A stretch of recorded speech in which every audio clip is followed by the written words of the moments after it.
Hello guys. So আজকে আমি live আসলাম। মনটা খুব খারাপ, দেশের মধ্যে যে অবস্থা হইতেছে।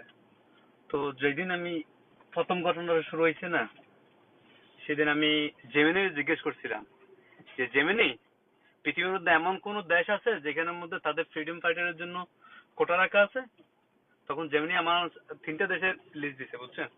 একটা হচ্ছে ইন্ডিয়া, আর একটা হচ্ছে নেপাল, আর একটা হচ্ছে বাংলাদেশ। আর একমাত্র নির্দিষ্ট পরিমাণ শুধু ফ্রিডম ফাইটারের জন্য কোটা শুধু বাংলাদেশেই আছে। ইন্ডিয়া তো নাই, নেপালও নাই।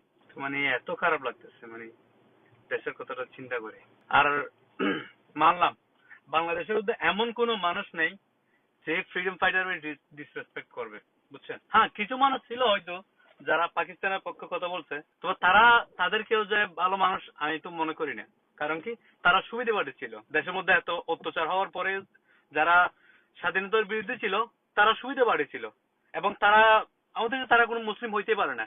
কারণ যেখানে একটা মুসলিম যেখানে অন্যায় হবে সেখানে অবশ্যই প্রতিবাদ করবে। আর ঠিক একইভাবে আজকে যারা মুসলিম হিসেবে দাবি করতেছেন দেশের মধ্যে, তারা যদি আজকে যে ছাত্রদের উপর যে অত্যাচারটা হইতেছে এটা যারা প্রতিবাদ করবে না, তারা নিজেদের বলার অধিকার রাখে না। কারণ কি, ছাত্রদের একটাই অধিকার, একটাই দাবি, সেটা হচ্ছে কি, এই যে ফ্রিডম ফাইটার জন্য যে কোটাগুলো আছে সেই কোটাগুলো বাদ দেওয়ার জন্য। এবং নারীদের যে 10% কোটা আছে, নারীরাও চাইতেছে ওই কোটাগুলো বাদ দেওয়ার জন্য।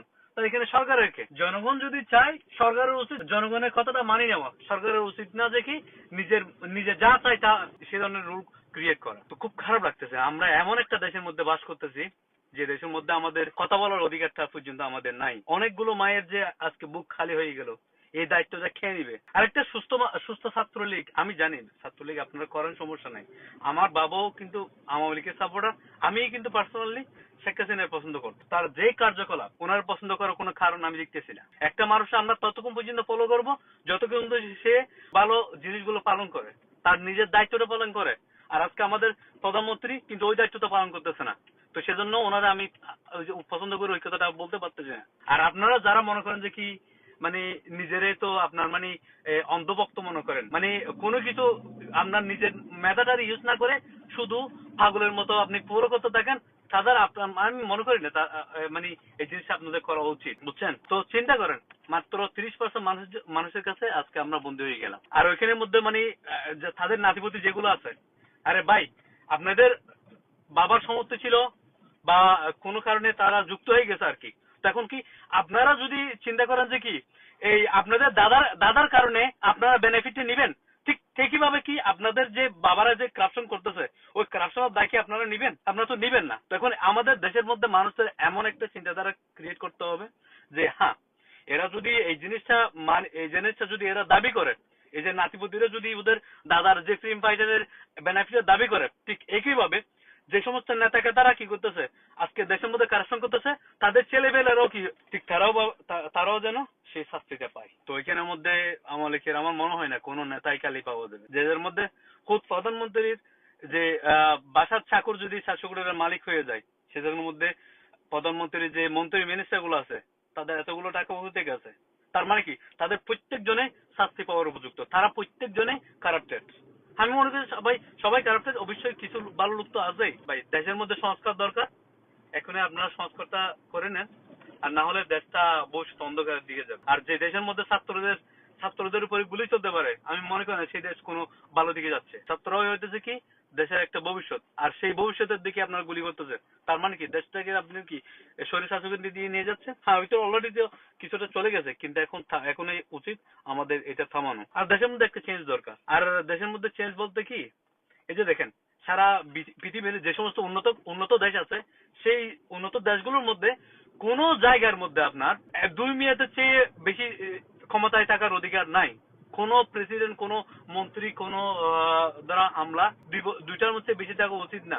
আজকে আমাদের দেশের মধ্যে সবচেয়ে বড় প্রবলেম হচ্ছে কি, আমাদের ইভেন ইউনিয়ন পরিষদ থেকে শুরু করে আজকে পার্লামেন্ট পর্যন্ত আমরা কিছু কিছু মানুষের সে লাইফ পর্যন্ত আমরা বসে রাখছি। আর ওইটাই হচ্ছে কি আমাদের সবচেয়ে বড় ভুল।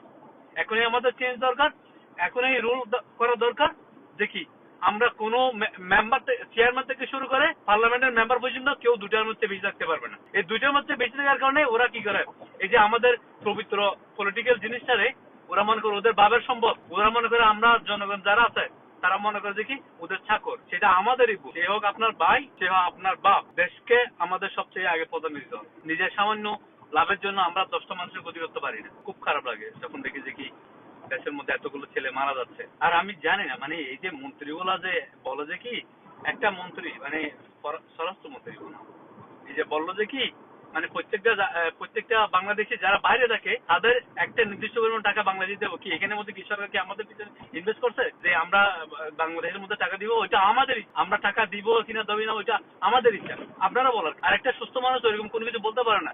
ওই একটা মানুষ তখন এই ধরনের কথা বলতে পারে যখন তার নিজের স্বার্থ ওইখানে কি জড়িত। দেশের স্বার্থের জন্য সবাই বাংলাদেশের বাইরে দেশের বাইরে যে সমস্ত মানুষ সবাই দেশকে পছন্দ করে, সবাই দেশের জন্য যে কোনো কিছু করতে প্রস্তুত। কিন্তু আপনারা কি দেশকে ভালোবাসেন? যারা আপনারা দেশ চালাইতেছে, আপনাদের ছেলেমেয়েরা যে বাইরে পড়তেছে ওরা কি ইনকাম কোথা দিয়ে করতেছে? না, ইনকাম তো করতেছে না। আর দেশ থেকে আপনার মানে প্রতি মাসের মধ্যে প্রায় $10,000 থেকে $20,000 করে আপনারা পাঠাইতেছেন। ওই টাকা দিয়ে ওরা আইসি করতেছে। যাদের দরকার তারা পাঠাবে। আপনারা দেশ ভালো মতো চলান। প্রবাসীরা দেশকে ভালোবাসে, সব প্রবাসী দেশকে ভালোবাসে। তো আপনাদের উচিত আমাদের যার যার অবস্থান থেকে যা যা করতে পারি আমাদের তা করার দরকার। আর বাংলাদেশের মধ্যে একটা চেঞ্জ দরকার। স্পেশালি কিছু মন্ত্রী তাদের পারিবারিক স্বার্থ এতটাই গভীর যে তারা দেশকে মিলিয়ে দিতে দ্বিধাবোধ করবে না। তাদেরকেও চেঞ্জ হওয়া দরকার। কতগুলো ছেলে আপনার মানে আজকে মারা গেছে। আল্লাহ, কেউ দায় দিতে পারবে না। আজকে না হোক কালকে হোক একদিন এদের বিচার মানে আপনাদের বিচার হবেই, এটা বলে যায় না।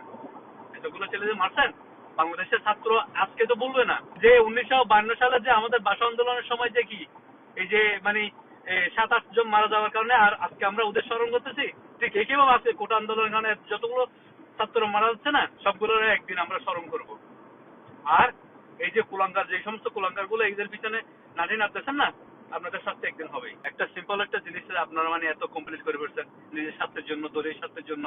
দলীয় স্বার্থ কি দেশের চেয়ে বেশি গেছে? ওনারা আমি সম্মান করতাম। আমি অনেকের বলছি যে কি হ্যাঁ বাংলাদেশের মধ্যে বর্তমানে শেখ হাসিনার চেয়ে ইন্টেলিজেন্ট নেতা আর নাই। কিন্তু উনি যে নিজের দলের স্বার্থের জন্য, নিজের স্বার্থের জন্য আজকে দেশটারে যে বিলীন করে দিতেছে, আমাদেরকে চেঞ্জ দরকার। শুধু হচ্ছে একটা চেঞ্জ, সেটা হচ্ছে কি ওই ইউনিয়ন পরিষদ থেকে শুরু করে পার্লামেন্ট মেম্বার পর্যন্ত কেউ 2 টার্মের চেয়ে বেশি থাকতে পারবে না। এই ধরনের স্লোগানটা এখানে আমাদের অ্যাড করা দরকার। এই ধরনের একটা পলিসি আমাদের অ্যাড করা দরকার ছাত্র আন্দোলনের মধ্যে। এই জিনিসটা যদি আমরা অ্যাড করতে পারি তাহলে আমাদের দেশ সামনে এগিয়ে যাবে। আর না হলে সেই একইভাবে যে পরিবার আগে খাইতো দাদা, এখন খাচ্ছে বাপ, কিছুদিন পরে খাবে নাতি। এইটাই হচ্ছে আমাদের দেশে চলতে থাকবে। যদি এই 2 টার্মের জিনিসটা যদি আমরা ইন্ট্রোডিউস করতে পারি তাহলে এই দেশটা চলবে না আর দেশটা ভালো মতো হয়ে যাবে। কিন্তু দেশের মধ্যে একটা চেঞ্জ দরকার। এখন এই যে আন্দোলন চলতেছে ওই আন্দোলনের সাথে আমরা যে যে কি পলিটিক্যাল পার্টি থেকে শুরু করে ইউনিয়ন পরিষদ থেকে শুরু করে পার্লামেন্ট মেম্বার পর্যন্ত, ইভেন কি আমাদের যে এই যে প্রধানমন্ত্রী আছে এই প্রধানমন্ত্রী পর্যন্ত মানে বেশি থাকতে পারবে না। এই ফ্যামিলি কথা আমাদের সবচেয়ে বড় বাধা। উন্নতির পিছনে সবচেয়ে বড় বাধা হচ্ছে কি ফ্যামিলি ট্রেডিশন। এই থেকে আমাদের বের হইতে হবে। এই ফ্যামিলি ট্রেডিশন থেকে যদি আমরা বের হইতে না পারি তাহলে দেশ কখনো আগায় যাবে না। আর ফ্যামিলি ট্রেডিশন থেকে বের হওয়ার একটাই পথ, এই আন্দোলনের সাথে আমার যুক্ত হতে হবে কি প্রত্যেকটা মিনিস্টার থেকে শুরু করে প্রধানমন্ত্রী পর্যন্ত কেউ 2 টার্মের চেয়ে বেশি থাকতে পারবে না। আমরা শুধু ওদের এই উন্নত কান্ট্রির কালচার গুলো ফলো করি কেন? আমাদের ওদের যে সিস্টেম গুলো আছে ওই সিস্টেম গুলো আমরা ফলো করতে পারি না। যে ওদের যে মানে টেকনোলজি ব্যবহার করতে পারি, কিন্তু কেন ওদের যে ল আছে ওই ল গুলো আমরা ফলো করতে পারি না। একটা মানুষ তখনই উন্নতি হইতে পারে যখন সে অপরের কাছে যে ভালো জিনিসটা আছে সেটা নিজের কাছে অ্যাডাপ্ট করতে পারে। এই অ্যাডাপ্টিবিলিটি যতদিন আছে ততদিন ওই মানুষটা উন্নতি করতে পারে। তো আমাদের উন্নত কান্ট্রি গুলো থেকে আমাদের শিক্ষা নেওয়া উচিত। তো আজকে কি আর বলবো, আপনাদের যদি ভালো লাগে তাহলে সবার সাথে জিনিসটা শেয়ার করুন। আমি জানি আমার তো ওইটা প্রিপারেশন ছিল না, তবে আমার মনে যা আছে আমি তাই শেয়ার করতেছি।